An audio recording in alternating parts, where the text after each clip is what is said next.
বন্ধুগণ নমস্কার, আমি আজমত আনসারি আনসারি ইনস্টিটিউট থেকে আপনাদের সবার ওয়েলকাম জানাই।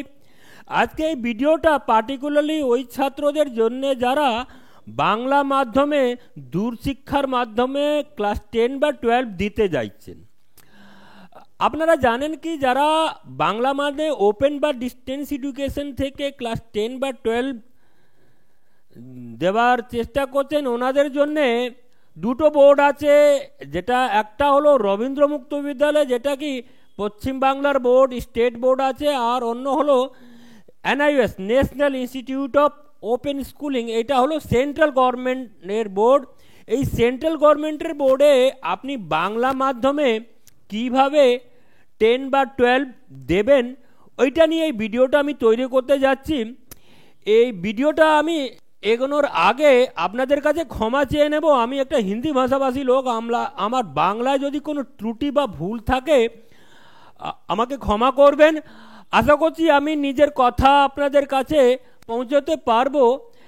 বাংলা মাধ্যমে এনওএস থেকে আপনারা ক্লাস 10 বা 12 দুটোই দিতে পারেন। 10 যেটাকে আমরা সেকেন্ডারি বলছি, 12কে সিনিয়র সেকেন্ডারি বলছি। এইবার 10 যারা দিতে চাইছেন, বাংলায় লিখতে তো পারবেন, কিন্তু বাংলা মাধ্যমে আপনি স্টাডি ম্যাটেরিয়ালটা পাবেন না। আপনাকে অন্য সোর্সের মাধ্যমে ওটাকে পড়ে পরীক্ষা দিতে হবে।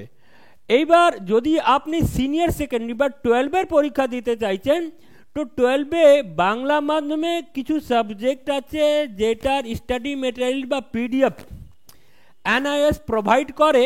ওই সাবজেক্টগুলো কি আছে ওইটা নিয়ে আমি ডিসকাস করছি। তার আগে আমি আপনি বলে দিই কি, এনওএসে এখন পাসের মানে কোয়েশ্চেন পেপার প্যাটার্নটা একটু চেঞ্জ হয়েছে। আপনি বলতে পারেন 50% যে কোয়েশ্চেন পেপারটা আছে ওটা অবজেক্টিভ হয়ে গেছে, আর 50% সাবজেক্টিভ। যেহেতু অবজেক্টিভ আর সাবজেক্টিভ মিলিয়ে পুরো কোয়েশ্চেন পেপারটা তৈরি হচ্ছে, তার মধ্যে সিলেবাসটাকে রিডিউস করে দেওয়া হয়েছে যেন আপনার উপর বার্ডেনটা কম থাকুক।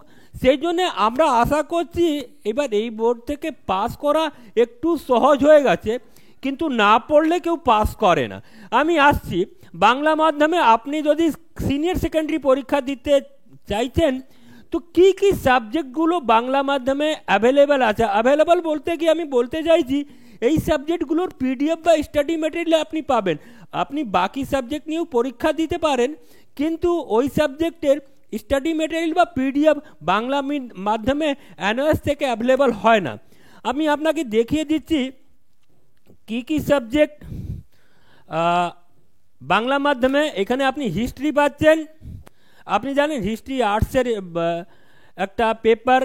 আপনি জিওগ্রাফি পাচ্ছেন, জিওগ্রাফি কিছু কিছু লোকেরা এটা আর্টসেও পড়ে বা সায়েন্সেও পড়ে।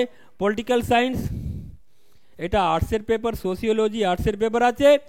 ম্যাথামেটিক্স আপনি জানেন ম্যাথামেটিক্স সায়েন্সের paper. Physics, chemistry and biology.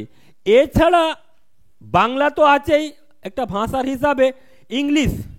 English Bangla না দুটো ল্যাঙ্গুয়েজ, যেটা হয়ে গেল আপনার যে ফার্স্ট ল্যাঙ্গুয়েজ বা সেকেন্ড ল্যাঙ্গুয়েজ বলে আপনি বুঝতে পারেন, কিন্তু এখানে ফার্স্ট ল্যাঙ্গুয়েজ বা সেকেন্ড ল্যাঙ্গুয়েজ বলে ওটা দেওয়া নেই।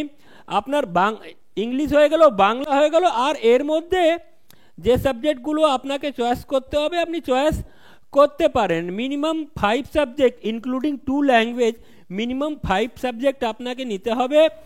এক্সট্রা একটা বা দুটো সাবজেক্ট নিতে পারেন।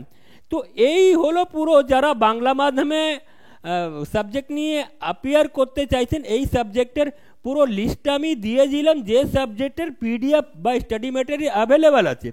এছাড়া আরও কিছু পয়েন্টগুলো আমি বলে দিচ্ছি।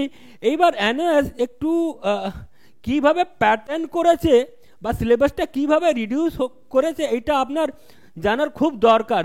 বিকজ আপনার যদি প্ল্যানিং বা ইনফরমেশন প্রপার না থাকে, তো আপনি পরীক্ষা ভালোভাবে দিতে পারবেন না। আমি দেখিয়ে দিচ্ছি আপনাকে।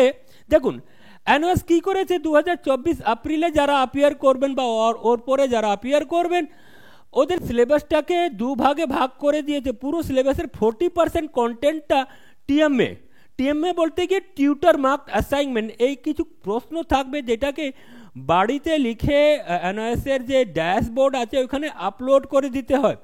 এই যে 40% সিলেবাস থেকে আপনার 20% টিএমএ আসবে, সিলেবাসটা 40% থাকবে, কোয়েশ্চেন পেপার যেটা আসছে ওইটা 20% টিএমএটা আসবে, আর 60% যে সিলেবাসটা আছে এটা পাবলিক এক্সাম, অর্থাৎ যেটা আপনি যেটা পরীক্ষা অ্যাপিয়ার করছেন, পাবলিক এক্সামে অ্যাপিয়ার করছেন ওইটা হচ্ছে। আর সেম ব্যাপার রয়ে যাচ্ছে অন ডিমান্ড পরীক্ষায়। অন ডিমান্ড পরীক্ষা আপনার ওই 60% থেকে অন ডিমান্ড পরীক্ষাটা হবে। অন ডিমান্ড পরীক্ষা নিয়ে আমাদের হিন্দিতে ভিডিও তৈরি করা আছে, ওটা দেখলে আপনি দেখতে পারেন। দরকার পড়লে যদি আপনাদের ডিমান্ড থাকে ওটাকে বাংলাও আমি তৈরি করে দেবো। এবার কোয়েশ্চেন পেপারের প্যাটার্নটা কেরম হবে আমি বলে দিচ্ছি। মোটামুটি আপনি ধরে নিন কি 50% কোয়েশ্চেন অবজেক্টিভ থাকছে আর 50% সাবজেক্টিভ। কী ধরনের কোয়েশ্চেন থাকবে আপনার কোয়েশ্চেন, আমি এখানে পুরো কোয়েশ্চেন পেপারটা দেখাচ্ছি না, একটু প্যাটার্নের ব্যাপারে আমি ডিসকাস করে দিচ্ছি। এখানে আপনার মাল্টিপল চয়েস কোয়েশ্চেন এমসিকিউ, মানে একটা প্রশ্ন দিয়ে দেওয়া আছে ওর 4টে বিকল্প আছে। 1 মার্কসের কোয়েশ্চেন আছে, অবজেক্টিভ টাইপ কোয়েশ্চেন 2 মার্কসের আছে, হয়তো ওটাও পার্ট পার্ট দুভাগে ভাগ করা আছে। ফিল ইন দ্য ব্ল্যাঙ্কসের হিসাবে হতে পারে, ম্যাচ দ্য ফলোয়িং হিসাবে হতে পারে, ট্রু ফলস হতে পারে, এইটা আছে। ভেরি শর্ট কোয়েশ্চেন্স আছে, তারপরে শর্ট কোয়েশ্চেন্স আছে, আর লং কোয়েশ্চেন 5 মার্কসের কোয়েশ্চেন, এই ধরনের কোয়েশ্চেন্স আছে। এইবার বহু ছাত্ররা এনওএস থেকে পরীক্ষা দিতে চায় কিন্তু ওরা প্রপার গাইডেন্স পায় না কি কিভাবে সাবজেক্ট চয়েস করব, কিভাবে অ্যাসাইনমেন্ট প্রিপেয়ার করব, প্র্যাকটিক্যাল ফাইল কিভাবে তৈরি করব, কখন অ্যাসাইনমেন্ট জমা করব, কোথায় জমা করব, প্র্যাকটিক্যাল পরীক্ষাটা কোথায় হবে, কিভাবে হবে, এইটা নিয়ে নানা ধরনের ভ্রান্তি থাকে। তাহলে কি হয়টা বহু ছাত্র নিজের বছরটা নষ্ট করেন। আমরা এনএস এর ছাত্রদের একটা সার্ভিস প্রোভাইড করি, যারা অ্যাডমিশন নিতে চাইছেন ওনাদের প্রি অ্যাডমিশন কাউন্সিলিং, ওনাদের অ্যাডমিশন করে দেওয়া, proper counselling through out the year, ওনাদের হ্যান্ড হোল্ডিং, মানে কখন কি করবেন, কিভাবে আপনার কোয়েশ্চেন পেপার প্যাটার্ন আসবে, আপনার সিলেবাসটা কি আছে, আপনার ওই পিডিএফগুলো দিয়ে দেওয়া, আর টাইম টু টাইম ছাত্রদের যে প্রশ্ন আছে বা ডাউটসগুলো আছে কিভাবে পরীক্ষাগুলো দেওয়া যাবে, প্যাটার্ন সিস্টেম নিয়ে আমরা গাইড করি। এই সার্ভিস যদি আপনি অ্যাভেল করতে চাইছেন বা আপনি এনএসএ অ্যাডমিশন নিতে চাইছেন, you are welcome to our institute. আপনারা আমাদের কন্ট্যাক্ট করতে পারেন। আশা করছি আমার এই ভিডিওটা আপনাদের পছন্দ এসেছে। যদি ভিডিও পছন্দ আছে আমার ভিডিওটাকে সাবস্ক্রাইব করবেন, লাইক করবেন, শেয়ার করবেন। নমস্কার।